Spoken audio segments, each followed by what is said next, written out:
Selamat datang di channel Sosial Media.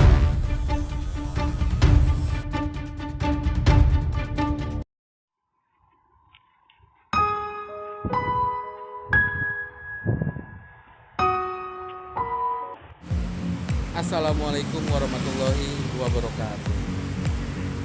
Oke guys, di video kali ini gua sama kameramen keluar di jam 12 malam. Gua mencari seseorang yang bisa kita bantu, seseorang yang layak dibantu. Dan jika gua ketemu sama seseorang itu, entah itu gua nggak tahu nih ya, gua bertemu sama siapa, gua insya Allah akan membagikan sedikit rezeki gua untuk beliau dan masuk ke konten gua dengan catatan konten ini bukan berarti gue ingin sombong, gue ingin pamer, gue ingin ria, demi Tuhan, demi Allah, enggak. Tapi gue pengen kasih tahu ke kalian bahwa banyak di luar sana saudara-saudara kita yang membutuhkan, yang mungkin perlu bantuan dari kita yang alhamdulillah hidupnya cukup. Jadi langsung aja, let's go.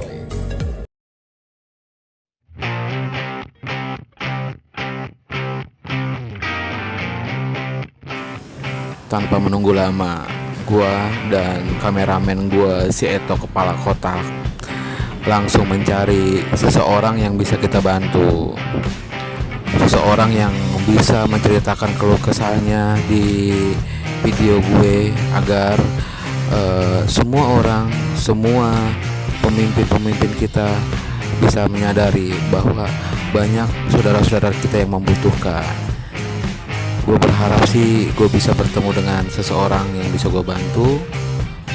Biasanya sih gue bisa ketemu nih kalau misalkan gue jemput cewek gue atau gue habis pulang nge-gym, gue bisa bertemu sama seseorang yang membutuhkan itu. Tapi di tengah malam seperti ini sepertinya sulit. Tapi kita coba aja dulu ya. Bismillahirrahmanirrahim.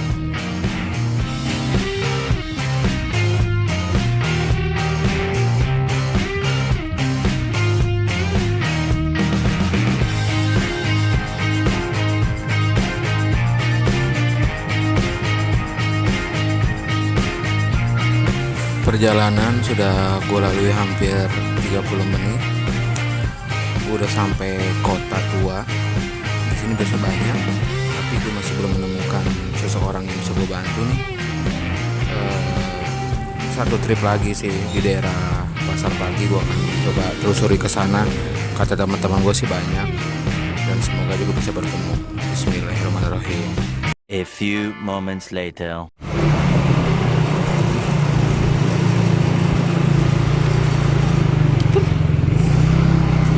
Tok.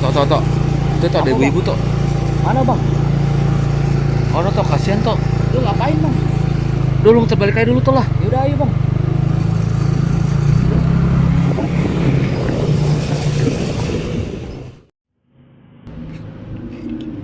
Bu, selamat malam bu. Boleh minta waktunya bentar nggak? Di sini aja ya mungkin ya bu ya. Oke. Tok, tolong dong nyalain itunya tok. Bu, sorry nih saya ganggu waktunya. Kira-kira ibu benar tidur di sini? Iya, udah sih. Ibu tidur di sini udah berapa lama bu? Udah hampir semingguan. Seminggu. Jadi seperti ini bu. Ibu istrinya, suaminya di mana bu? Suamiku narik bajai. Oh narik bajai. Dari jam berapa bu? Kadang dari pagi, dari subuh gitu sampai sekarang jam 2 jam malam. Oke, itu anaknya yang satu umurnya berapa bu? Yang satu umurnya 6 tahun, yang satunya umur 2 tahun. Ibu emang nggak punya tempat tinggal? Kalau tempat tinggal sih ada di kampung. Itu pun di rumah orang tua, belum punya rumah sendiri.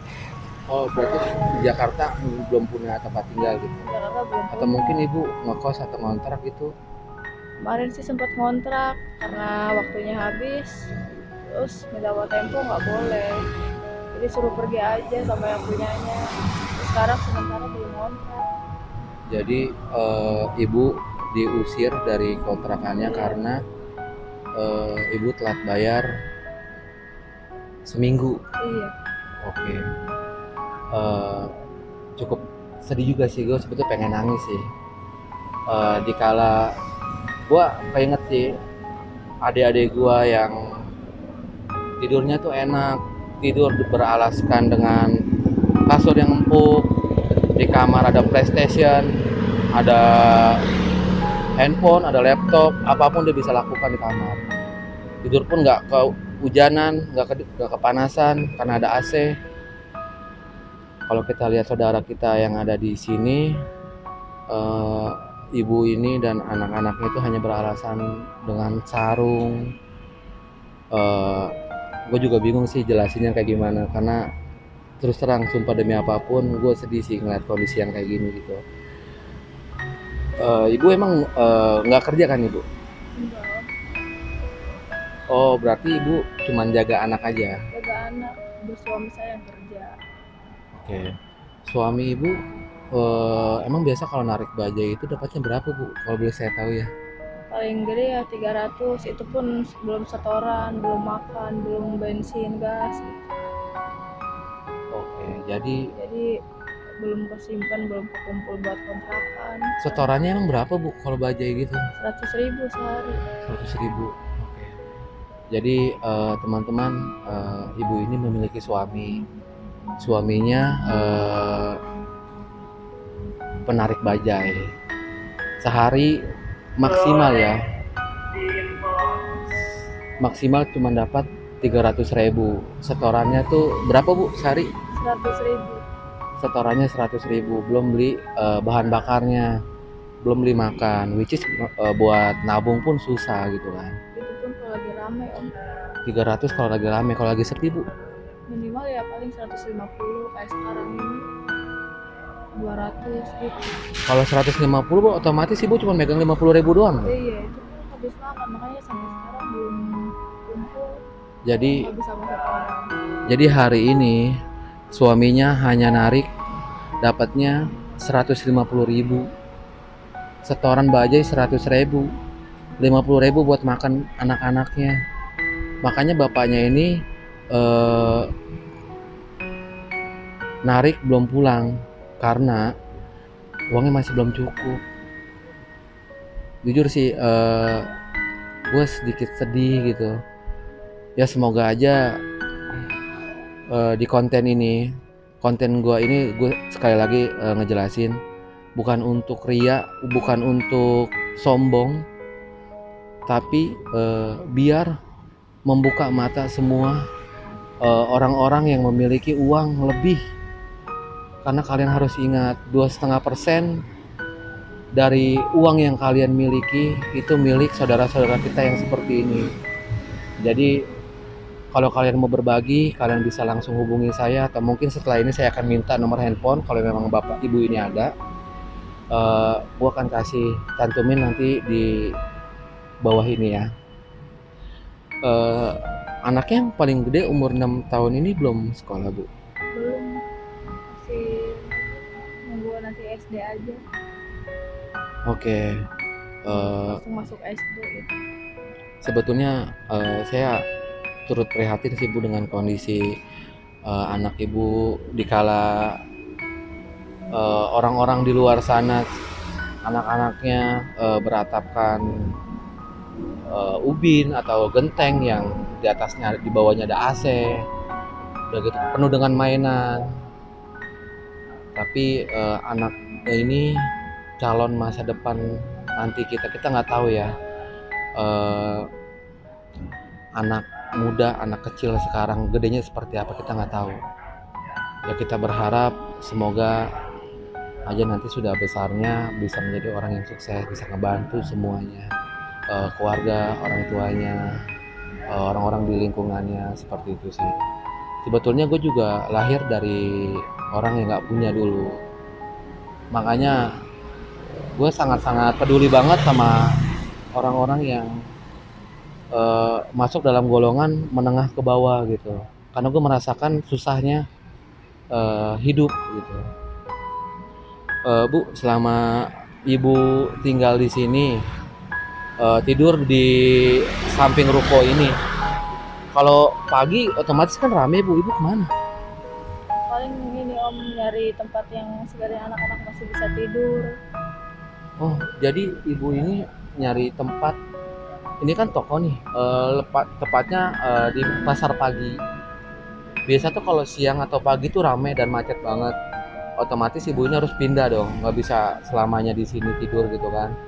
Ibu ini mencari tempat yang bisa buat berteduh anak-anaknya. Di mana bu biasanya? Biasanya di kota, di gedung arsip. Di kota, di gedung arsip Iya, gitu. itu sama security-nya nggak apa-apa, suruh istirahat di situ. Oke bu. Nah si dede ini, dede yang satu cewek bu ya? Oh, Oh iya, jagoan-jagoan kecilnya ini sering minta jajan atau mungkin ya namanya anak kecil pasti Iya. minta beli mainan gitu ya bu ya. sering. Ya hal-hal yang kayak gini sih, lu pernah nggak sih ngerasain? Mungkin orang di luar sana banyak yang merasakan ketika lu masih kecil tidak memiliki mainan gitu kan, kurang yang namanya kebahagiaan di masa kecil itu sangat sedih sih. Jadi gue juga bingung mau ngomong apa. Gue sedih juga sih, gue pengen nangis tapi ya gimana ya. Oke bu, jadi nggak ada yang ngisuh bu, anak-anak ibu? Ada ini masih asik. Oh, masih asik. Oke, saya juga nggak mau terlalu lama sih bu. Wawancara ibu takut mengganggu anak ibu yang sedang tidur. Satu lagi pertanyaan dari saya bu, hidup di jalanan ini kan keras ya bu ya. Iya. Apalagi anak-anak seusia kayak gini, mereka itu mengesep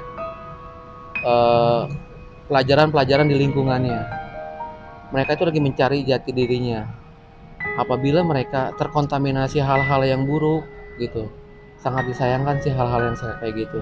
Pernah nggak sih bu, ibu mengalami pengalaman buruk itu selama hidup di jalanan? Maaf ya bu.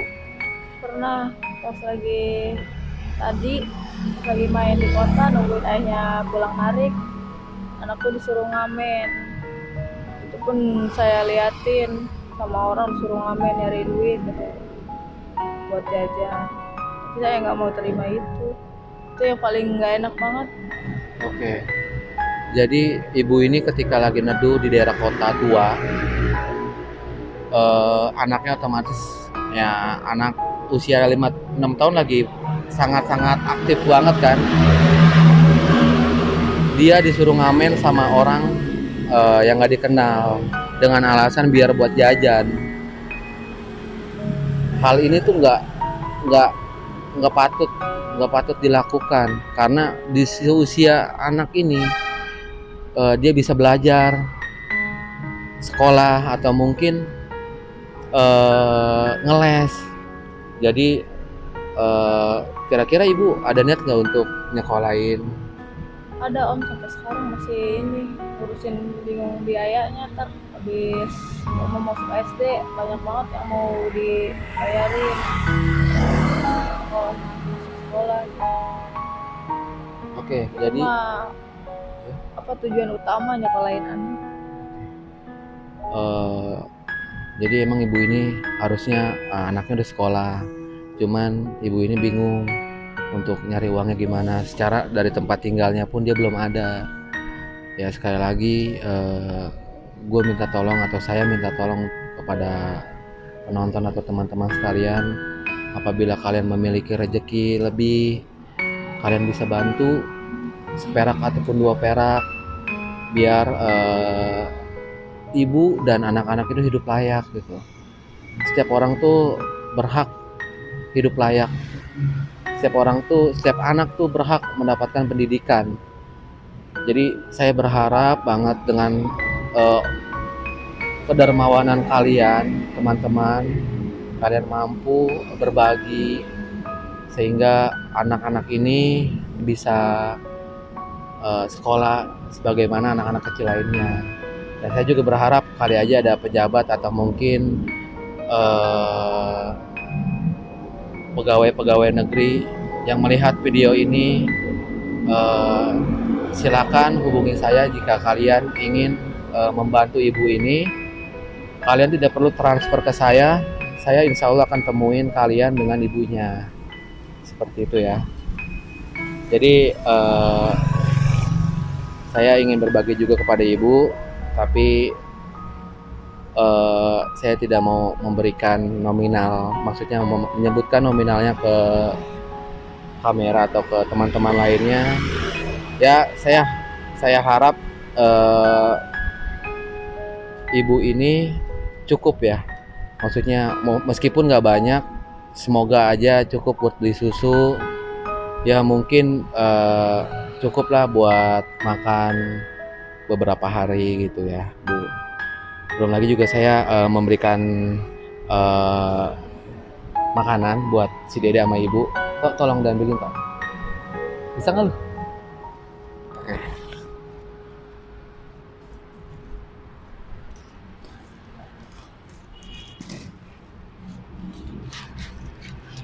Ini Bu, sorry. Ini makanan murah lah Bu, maksudnya cukup lah buat anak-anak ibu ya, mohon diterima ya Bu ya. Makasih banyak Om. Terus juga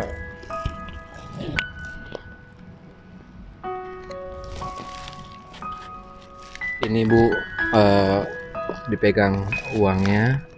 Semoga uangnya ini cukup untuk ibu dan anak-anak ibu ya. Alhamdulillah, makasih banyak Om. Saya boleh nggak Bu cium jagoan-jagoan kecil ini Bu? Boleh.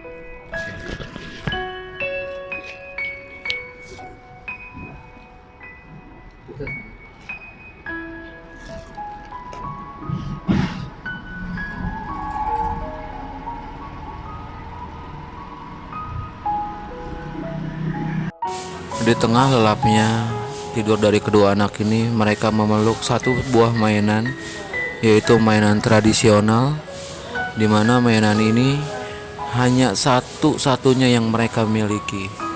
Begitu sedihnya melihat kondisi saudara-saudara kita, melihat kondisi adik-adik kita yang tidur dengan beratapkan bintang dan langit. Semoga aja dengan adanya video ini gue bisa memberikan jalan untuk ibu dan anak-anak ini ke depannya. Jangan lupa guys, subscribe, like, and comment ya. Cukup sampai sini. Assalamualaikum warahmatullahi wabarakatuh.